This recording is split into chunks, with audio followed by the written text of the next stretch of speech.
The quest to create true artificial intelligence has been with us since the first attempt at it in 1943. And depending on how one defines it, we've had good success. So far, our AI machines are a lot like Data in the early seasons of Star Trek The Next Generation, computing machines with intelligence and the ability to expand their minds, but devoid of emotion and a moral compass. With that in mind, let's check in on our friend Carl Kolchak. The first thing we notice is he looks like crap.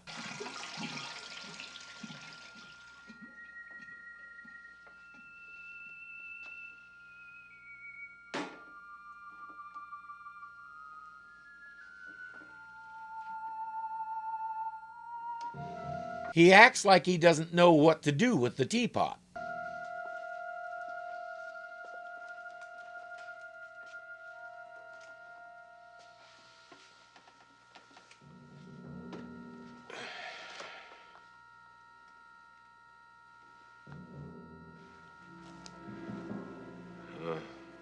Or his hat. He starts recording. I don't know when exactly I was in this office last. Some ways it seems like I never left. But no, that's not right. For at least a few days I was away. Far away in the hands of men with no faces and no names.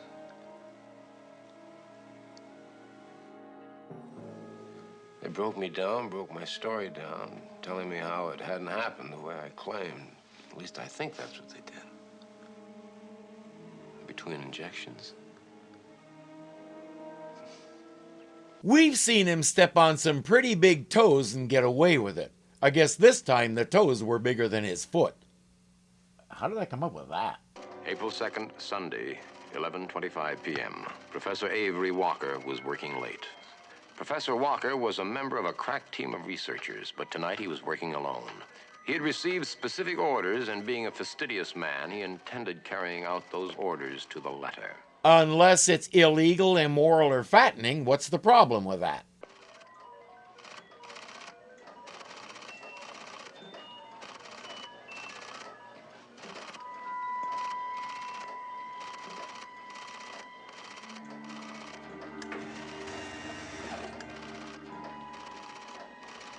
Mr. Ring, I presume. This crack team is building a humanoid robot. He's pushing buttons and making it do things.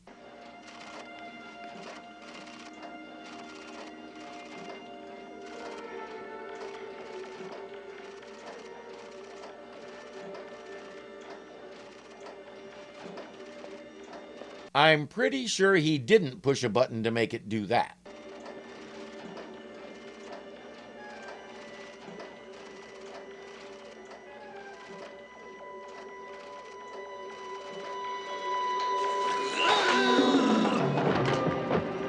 Or that. It heads out the door. We watch it attack a mailman and take his clothes. Then it smashes the window of a costume shop and takes a mask. It's clear he's trying to blend in.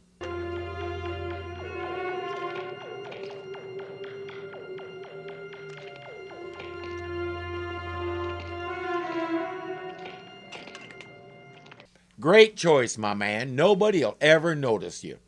At INS, Tony Vincenzo is not a happy man. Where have you been? Well, it's only 10:30. Yesterday, all day yesterday. Yesterday. Oh, yesterday, yeah. You know that Brindisi killing, the guy who was pushed in the lake up at West Falls? Well, it just didn't sound right to me, so I went up to West Falls to check it out. And? It was right. I was wrong. What you're trying to say is you spent the day fishing. Well, I thought as long as I was up there. One hopes he really enjoyed it because the bill is due. There's a big trial happening in San Francisco, the kind that makes nationwide news. Since Carl wasn't there, Tony just sent Updike to cover it. He does have an assignment for Kolchak, though. Take care of this. Dr. Avery Walker, Nobel Prize winner, suffered a heart attack and died on Sunday evening. What do you want me to do, embalm him? He was big in computer science, a lot of news value. Now, we'll need an obit. Well, so if he's that big, we've got him out in the file. We do, but the last entry in the file was made in 1967. It was scribbled so badly I couldn't make it out. Ooh, he's been demoted to the obituaries. How far down the ladder is that?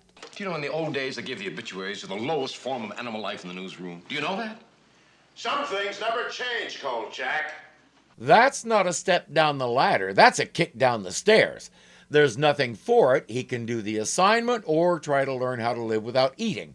First stop, the widow.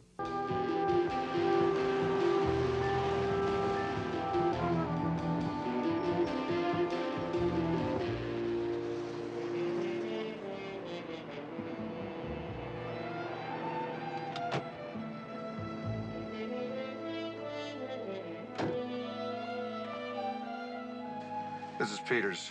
I have a report. I think that guy learned his clandestine surveillance techniques from Inspector Gadget. Allow me to say how sorry I am about your husband's untimely death, Mrs. Walker. Oh, yes, yes. Thank you. Thank you very much. Looks like she's handling it pretty well. Her drink, that is. She hasn't spilled a drop. Perhaps you can fill me in on some of the details of the manner of his passing. Well, they said a heart attack. You sure I can't get you a drink? No, no, thanks. I never. They? The doctors up at Terrell Institute, that's where he was working. I don't know that. Nobody does. It's very secret. Hush, hush, hush. She couldn't tell you what he did up there. Right now, she couldn't tell you where her feet are, but that's another matter. Ring. Ring. Like in a telephone. That's what they were working on. Well, what exactly is Ring? All we can be certain of is that if ever he was working on it, it was a colossal bore. They always talked about secret clearances and secret this and that, and she understandably felt a little left out. Do you know they wouldn't even let me see Avery? Not that I really wanted to. He wasn't all that attractive alive. Well, you did ask to see him, though. Certainly. Seemed the right thing to do. Yeah. And they refused. They said it would only upset me. I bet they let Leslie Dwyer see him. Who's he? He's a she. Leslie Dwyer. They work together. She sort of implies that they were more than work buddies, gives him Leslie Dwyer's address, and invites him to leave.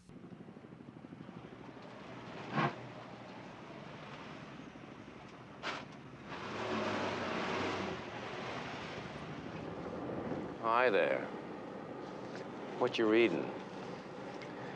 There's a study ain't good. We're going to have a quiz later this afternoon. He's off to follow Kolchak. Carl is heading to see Ms. Dwyer when he hears a report of a crime in progress over his police scanner.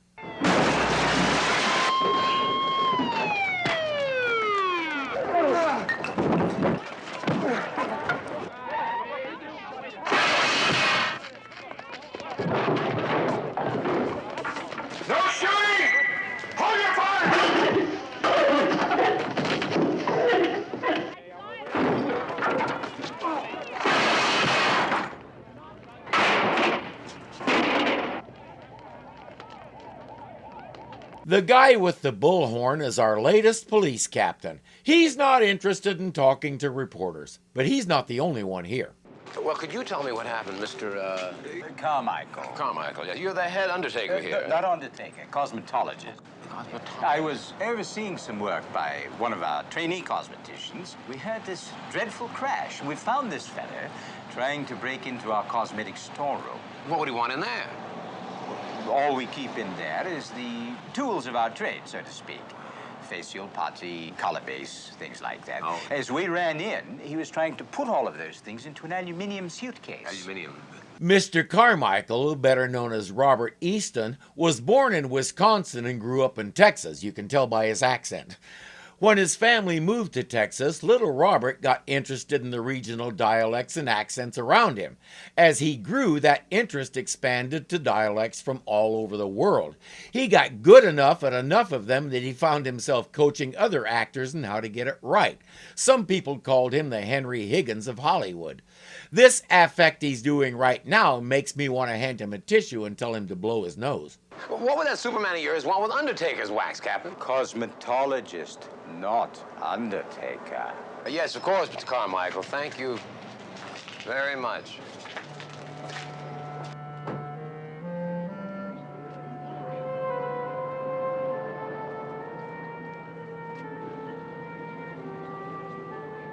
I've known many cosmetologists. In fact, I had a niece who did it for a while. As far as I know, she never used putty on anybody, and her clients were breathing. You're an undertaker, my friend. Just own it. And that's a high-ranking military guy our captain is talking to. And on the other side of the street, we can see the yellow Pinto that Pseudo Ninja is driving.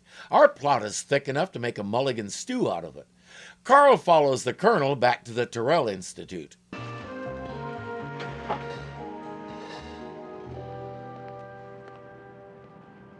Can I help you, sir? Yeah, I'm with him. With who, sir? With Colonel. Colonel who, sir? Colonel back. Sir, I want you to back your car out of here and drive away. When he tries to press, the guard says, "The only thing I can do for you is have you get out of the car and go talk to my supervisor for a few hours. Is that what you want?" He'll back his car out and drive away like the man says. Ring. Okay, is there a joke in here somewhere? Well, I doubt it, because you didn't laugh when I said ring. That's because I don't know what you're talking about and I don't know who you are. Goodbye. Hello, my name's Carl Kolchak, INS. Dr. Dwyer, someone mentioned a project to me called Ring, and there's something very, very weird going on. By all means, barge right in. He is now trespassing, and she can call the police any time and have him busted for it. He doesn't know that because we're still waiting for someone to give him an appropriately hard lesson in boundaries. I've never heard of any project called Ring. Well, what are you working on there at Terrell Institute? I no longer work there. Why not? The recession. I was laid off. She'll have to do better than that. Secret government projects aren't affected by recessions. They live in their own little world of unlimited dark funds and clandestine bookkeeping. So that's not even a good lie. What were you working on? My field is computers. There's nothing weird about it. Tell me, do mortuaries give you a weird feeling? What about it? Well, not long ago, only a few miles from right here, some guy single-handedly canceled the insurance policy at the Glengarry Mortuary, all for some undertaker's putty and little rouge. He took off, but you know where the trail led back to? No. Right back to your alma mater, Terrell Institute. Her face says she knows both who and why. It also says she's scared. She can't help him, and she's being way more gracious than I would be. Moral man in an immoral society, Niebuhr. I want you out. You know, you really sound like the stereotyped version of the cold woman scientist, but you don't look it.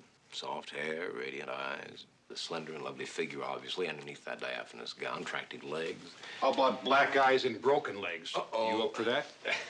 He's not so gracious. Kolchak's description of her is accurate enough, even if it is more than a little patronizing. The last time we saw Corinne Camacho, listed today as Corinne Michaels, was in Wonder Woman. That time she was the military official. She was a successful character actor for decades, but finally quit the business. She was an accomplished singer and writer and wrote children's books and songs. She also opened several hospice centers. We lost her to that Satan-spawned cancer in 2010, way too soon. She was only 69, the same age I am now. And right now, it didn't even occur to Kolchak that a beauty like her would have a boyfriend. A very big boyfriend. A very big angry boyfriend. A very big angry boyfriend who wants him to leave right now and is perfectly willing to pick him up and help him.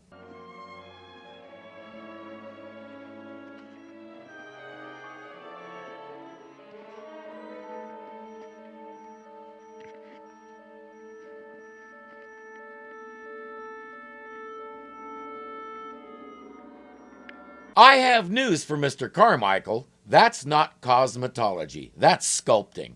And maybe you should give Mr. Ring a few lessons. Kolchak has learned that the guy leading the appropriations for the Terrell Institute is his own U.S. Senator who happens to be in town. Well, what can I do for you, Mr. Kolchak? Well, you can tell me about Ring, Senator. Ring? Ring. Terrell Institute, Ring, you know. Well, I know about Terrell, of course, but I'm sorry. This Ring, I'm sorry. Well, that's what they do up there. Well, I don't know where you get your information, Mr. Kolchak, but at Terrell, they were working on a highly secret project having to do with miniaturizing computers. What kinds of computers, Senator? What do they want to do with the miniaturized computers? Since when is miniaturizing computers secret? Well, the military mind, Mr. Kolchak, it thrives on secrecy. The military mind, the Senator, thrives on war. He doesn't have anything to say to that, which means Kolchak hit a nail square on the head and drove it clear through the wall.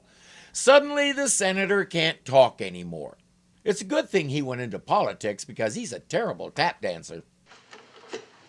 Miss Barham, Mr. Kolchak is leaving now. I am?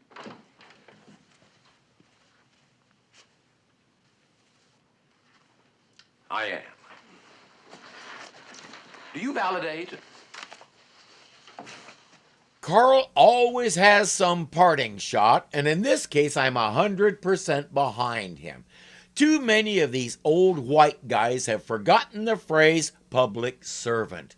The job becomes an end in itself, and the primary goal is to stay in it. For many of them, that means pandering to a small, faithful base of voters and hoping there are enough of them to keep you in office, while for others it means slinking around in the shadows, making deals with people like that colonel, and lying to the public. The senator's reaction when Kolchak mentioned war is a case in point. It's obvious the project up there has something to do with death and destruction because that's why militaries exist, to kill other people. Let's be straight about that. We can talk all we want about sovereignty and defending borders and all that, and when it gets right down to it, it's all crap as far as the top brass in any military are concerned. They have big kaboom toys and they want to play with them. If there's nobody to kill, they have no reason to exist. So in their downtime, they keep searching for newer, more efficient ways to kill people in ever larger numbers. Ostensibly, the goal is to destroy targets of military value. Explain Dresden and Tokyo in 1945 to me.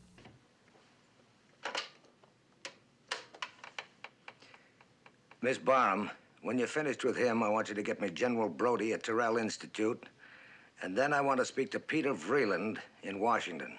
We don't know who either of those guys are, but it's easy to figure out what they do. That I can understand. Yes, I read you. I said I read you, sir. Yes.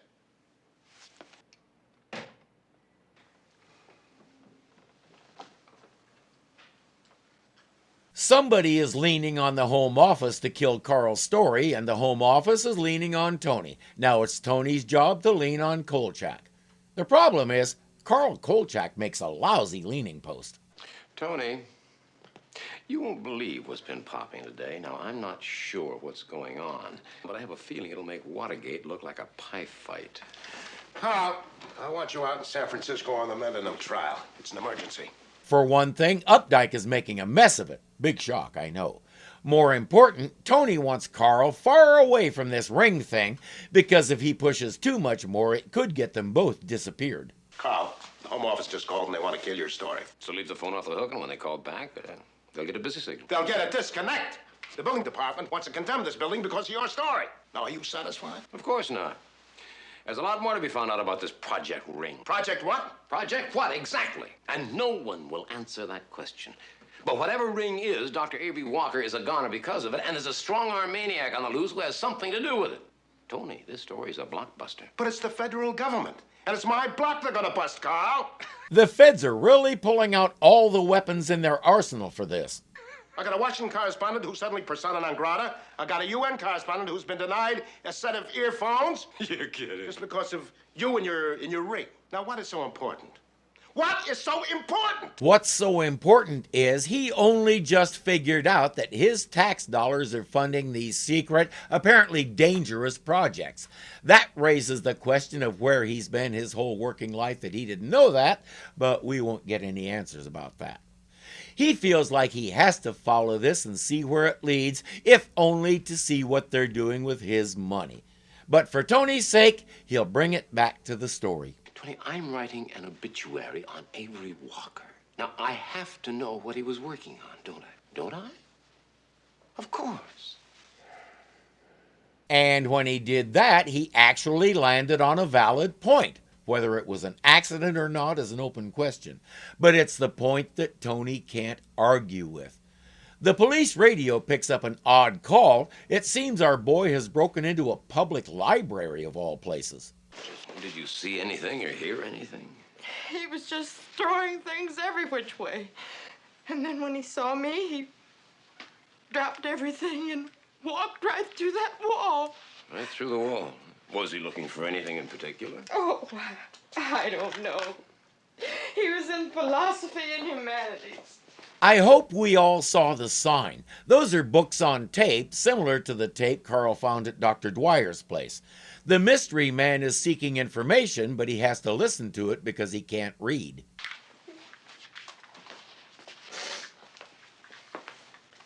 Mr. L, would you mind stepping over there and talking to those gentlemen? Tell them anything you've seen or heard. Los Federales, eh?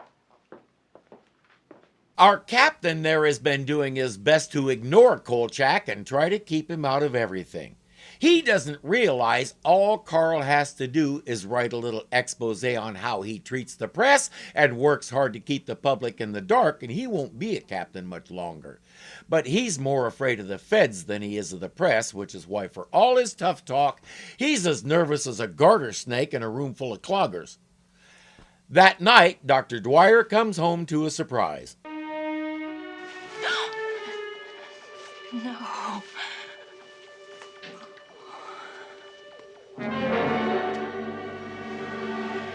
Kolchak knows Dr. Dwyer and her books on tape are the key to this whole mystery, but it may be some time before he can ask her more about it. Hey, who are you? Kolchak. Major Kolchak, retired. I'm an old friend of Dr. Dwyer's. Where is she? What happened here? Oh, I'm sorry, Major. We don't know. Nobody heard anything. The landlord just happened to come up here and found this mess. He called us. Well, is this all you have? Well, a newsboy outside says he thought he saw a big guy wearing makeup. Sounds like a sex crime. Newsboy? Oh, Major, you're welcome to stay. I can imagine you're concerned. Well, thank you very much, but I'm supposed to be a marshal in our OTC parade. I can't disappoint the cadets. Ah, yes, Major Kolchak. A major what we won't say. He does know if those feds see him, he's in major trouble, so he'll skedaddle on out. He does have one other possible lead, assuming she's sober enough to talk. Oh, good afternoon, Mr. Kolchak. Can I offer you a drink? No, thank you. I see you're going away. Yes, you bet I am. I'm going far away. I have sobered up. Oh, yes, I have. Sold the house, collected the insurance, and now I'm going to start enjoying myself. But before she leaves, she needs to clear up one misconception. I was a little sloshed when I told you they were having an affair. They weren't, really. It was a romance of the head. He was besotted with her mind. They would get together at a party or something, get a couple of drinks in themselves, and start talking about things that were so far over her head she felt like an infant. She often got so bored she felt physically sick. You can't blame her. There was nothing physical. Avery? His idea of passion was a hot diode. That and autonetics. Whatever that is, it clearly doesn't involve any intimate body parts. Dumb me, forced to attend. It was microcircuitry, stress patterns, functional abilities, and... Siliconized limb plates, intelligence programming, and joint malleability. All right, enough, Carl, enough. What does it all add up to? Autonetics. Partly Inglés, will you, Carl? A robot. And since the military is behind it, you can bet the robot's purpose isn't to bring you a beer from the fridge. There's only one reason they would be building such a thing, and that's to do what they exist for, to kill. Tony, I believe that this robot is Project Ring, and I also believe he's developed a mind of his own. Now, he probably decided enough was enough and just decided to split from Terrell Institute. Enough of what is enough? You're talking about a glorified adding machine. What mind? Tony, how many times have you heard that by 1984 the computer will be running us? Up at Terrell, they've just advanced the calendar a few years. It took a little longer than 1984, but they were right. He thinks Mr. Ring killed Avery Walker and took Leslie Dwyer. He's not sure why. But he's determined to find her and blow the lid off the biggest cover-up of the century. We may not be able to do the story anyway. What do you mean we may not be able to do the story? Well, you more pressure? Well, I got a bulletin today. They may have to restrict the use of our wire. Woo! Political problem in El Salvador may turn into a national emergency. That means they'll have to use our wire for military messages. Uh-huh. The United States military, at the height of the Cold War, has such limited communications equipment they have to borrow the news wires. They're not even trying to be subtle about the arm twisting. Well, don't you worry about a thing, Tony. When those El Salvadorian panzer divisions rumble down the streets of our fair city, I'll be right with you, manning the barricades, ready to hurl an epithet. Carl, will you please go? Carl, leave the jokes to Charlie McCarthy. Please go. And Carl, as usual, fails to appreciate the position Tony is in. If this is INS and its news output, Tony is the mouthpiece here. He generates the tone all right, but he also catches all the spit that gets thrown at the company. Carl over here is the spit valve. He just lets it dribble past him. Well? Well, there are 5 branch libraries in the city that carry books for the blind. They call them talking books. 4 of them were no earthly good to us at all, and the 5th had just let out the following. St. Thomas Aquinas, Moral Man in an Immoral Society by Niebuhr, and Aristotle's Ethics. That's the one. Did you get the name of the borrower? Well, they wouldn't give out information like that. Well, of course they won't if you ask nicely like Miss Emily does. Let an expert show you how it's done. Hello, Braille Library? Yes, I understand that you lent out several ethical philosophy tapes today. Yes, that's right. Those are the ones. When I was a cub reporter in the Windy City, there used to be a big book in the file room that listed phone numbers in numerical order and provided the addresses they corresponded to. In those days, it was great for finding girls whose numbers you might find, well, somewhere. For a good time, That book doesn't exist anymore, but I still have some contacts who can perform the same function for a fee. In a very short time, I had the address of the girl I was looking for, Dr. Leslie Dwyer. Nobody's answering the door, so in good Kolchak fashion, he'll find a pickable lock, let himself in, and scare the daylights out of her. She's ready to talk because she's good and terrified. What is ring, R-I-N-G, ring, supposed to mean?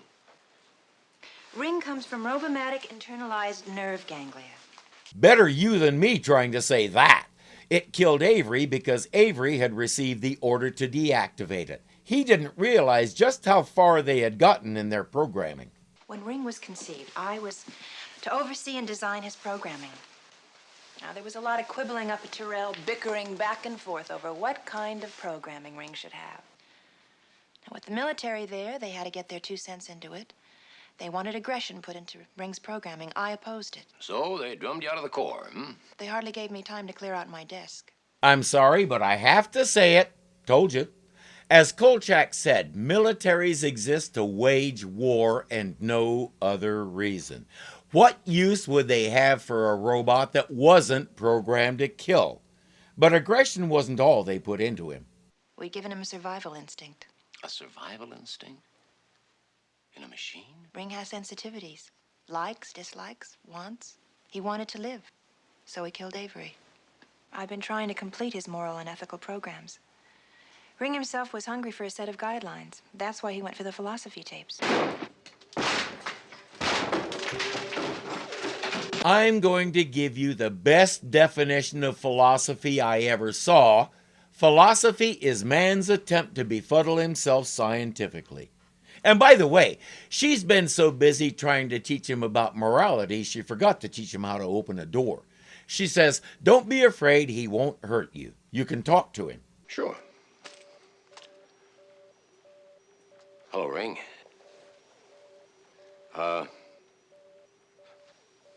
What time is it?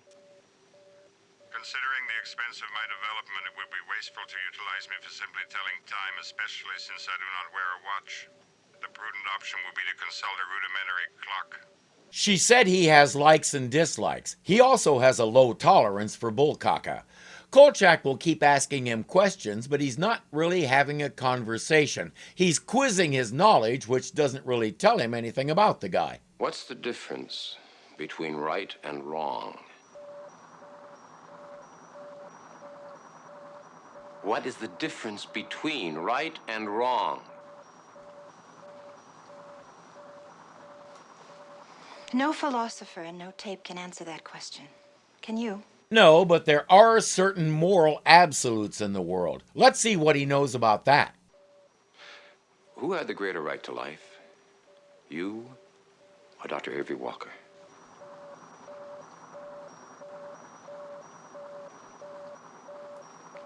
Ring could have taken your life when you entered this house. He didn't. He waited to find out how you work. Why? Ethically, emotionally, he's still a child. After all, he's only a few days old. He needs time to grow. He's still ticking. Ring, please cease computation. He's not going to get the chance, though. Ring, did someone follow you? Not the faintest idea.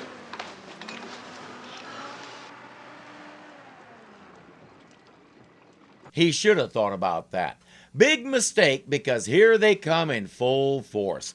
Cops, military, little kids playing soldier. I think everybody turned out for this one.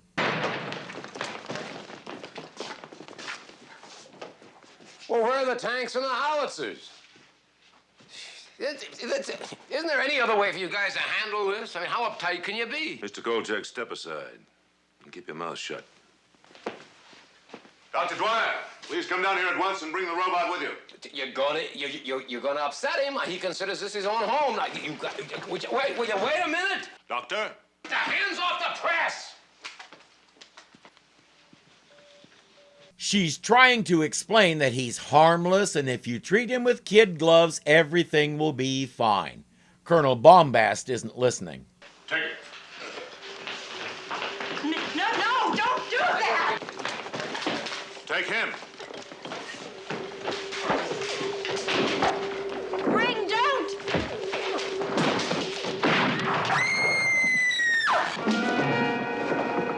Remind me who was the aggressor here. If Ring really was self-aware, that was murder. But Bombs for Brains doesn't care about anything but being in charge and keeping his precious secret.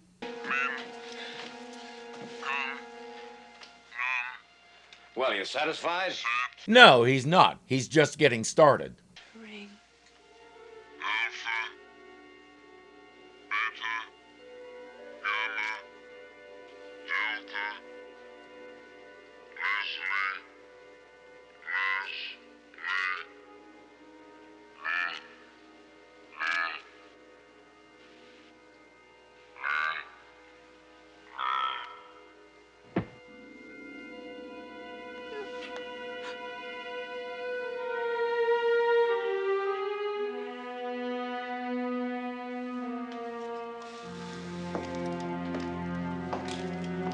I really wish she had done a Laura Dern on him. Then again, as pompous and full of himself as this guy is, there's probably not much for Annie to find. Guys like him are usually compensating for something. And as I said, he's just getting started.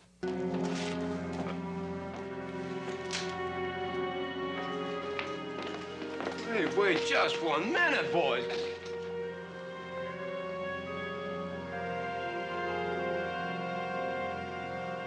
Best he can remember, they took him somewhere, interrogated him for who knows how long, shot him up with pentothal and scopolamine and who knows what else, then dumped him back in the office.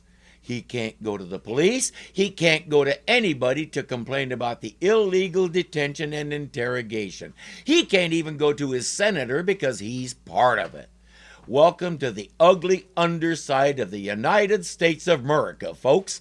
We have no idea what happened to Dr. Dwyer, but she most likely disappeared for good.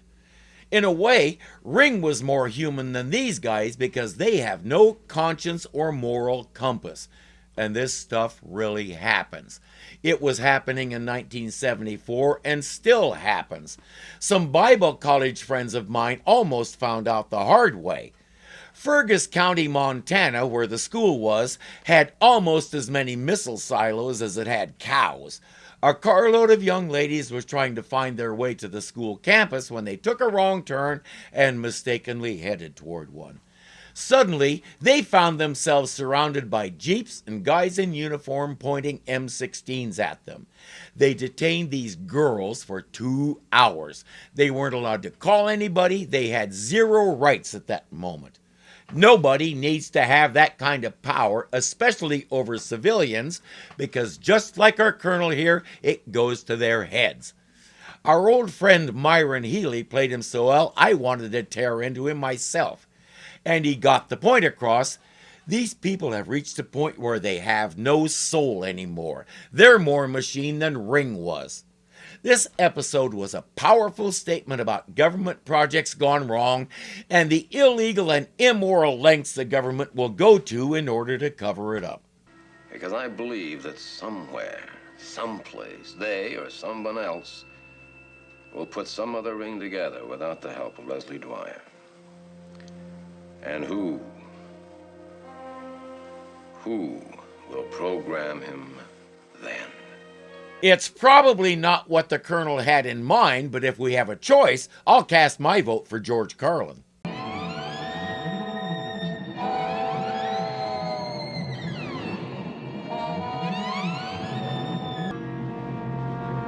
In the early season, great start. And appropriately,